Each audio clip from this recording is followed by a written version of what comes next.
As Benson arrived at the Mauch's house with Adam Anderson, Detective Linnell Anderson drew up an affidavit for a search warrant. Linnell Anderson had a special talent for organizing scores of details and creating comprehensive affidavits.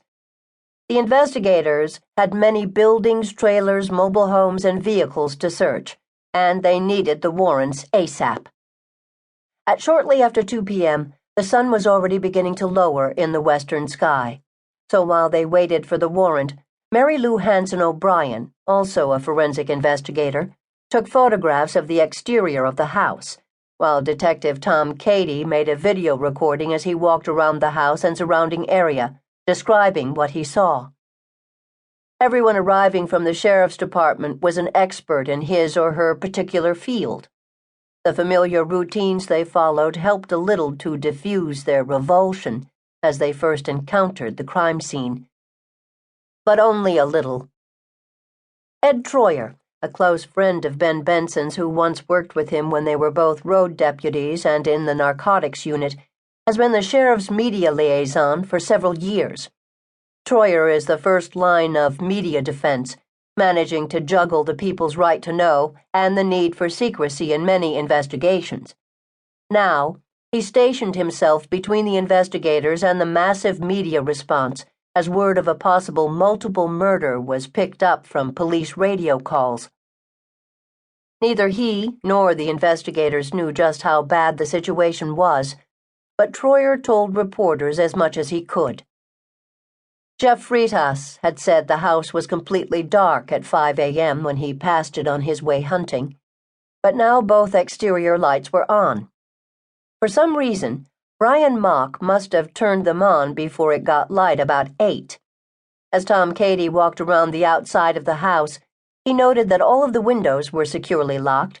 At the front door, he saw that someone inside could open the door when the push-button lock was set by turning the knob, but it could not be opened from the outside when the lock was set. If the deadbolt was shoved into its slot, as it was when the police arrived, the door could not be opened. It would have taken a very, very thin person to enter through the missing panel's space, which was only 12 inches wide. No.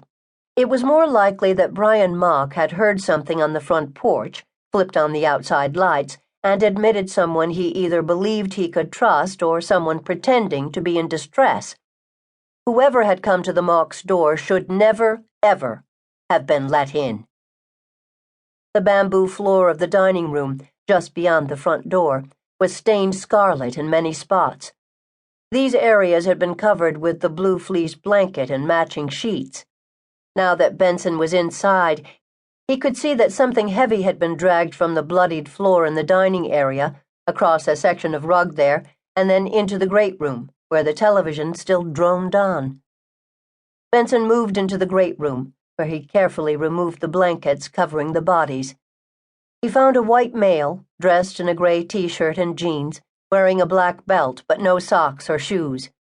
He was in a prone position.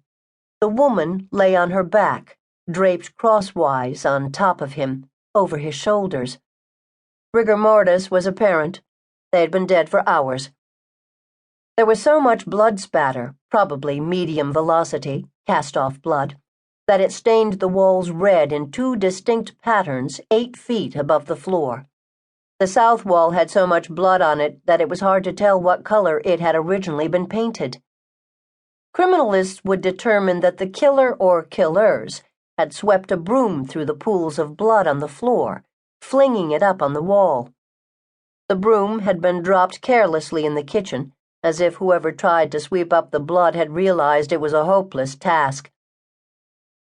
Mary Lou Hanson O'Brien used standard black fingerprint powder to process the exterior of the sliding glass door that opened off the great room, and brought up latent prints from the sliding portion and door frame. They might be matched to the couple who lived here, or they might be the one key the investigators needed. The blue blanket covering the female victim had hidden the fact that she was nude. She might have slept that way, or the killer's motive could have been a sexual attack. One bullet hole was obvious just above her nose, near the corner of her right eye, almost